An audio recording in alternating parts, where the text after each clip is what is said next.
ক্যালেন্ডারে এখন ফাল্গুন মাস দেখালেও বসন্তের যেন কোথাও কোনো ছিটে ফোঁটাও নেই। কারণ ফাল্গুন শুরু হতে না হতেই এক লহমায় যেন বেড়ে গেছে তাপমাত্রাও, যার ফলে দিনে বেশ গরম পড়ছে আর রাতে কমছে তাপমাত্রা। এরই মধ্যে এবার বজ্রবৃষ্টিও হতে যাচ্ছে বলে জানিয়েছে আবহাওয়া অধিদপ্তর।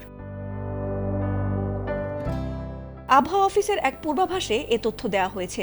আবহাওয়া অফিস জানিয়েছে, বঙ্গোপসাগরে অবস্থানরত সুস্পষ্ট লঘুচাপটি দুর্বল হয়ে দক্ষিণ পশ্চিম ও তৎসংলগ্ন মধ্য বঙ্গোপসাগর এলাকায় লঘুচাপে পরিণত হয়েছে। এ অবস্থায় দেশের দু এক বিভাগে বৃষ্টি বা বজ্রবৃষ্টি হতে পারে বলে জানিয়েছে আবহাওয়া অধিদপ্তর।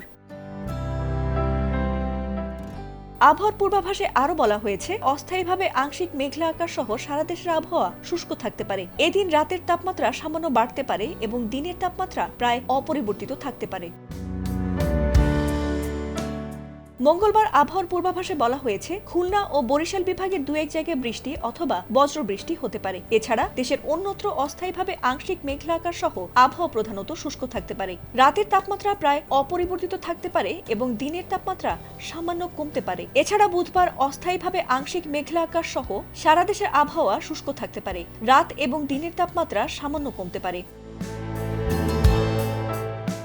বৃহস্পতিবার অস্থায়ীভাবে আংশিক মেঘলা আকাশ সহ সারা দেশের আবহাওয়া প্রধানত শুষ্ক থাকবে এবং রাত ও দিনের তাপমাত্রা কমতে পারে বলে জানা গেছে। এছাড়াও দিন ও রাতের তাপমাত্রা অপরিবর্তিত থাকবে এবং দিনের তাপমাত্রা এ সময় কমতে পারে বলে জানিয়েছে আবহাওয়া অধিদপ্তর।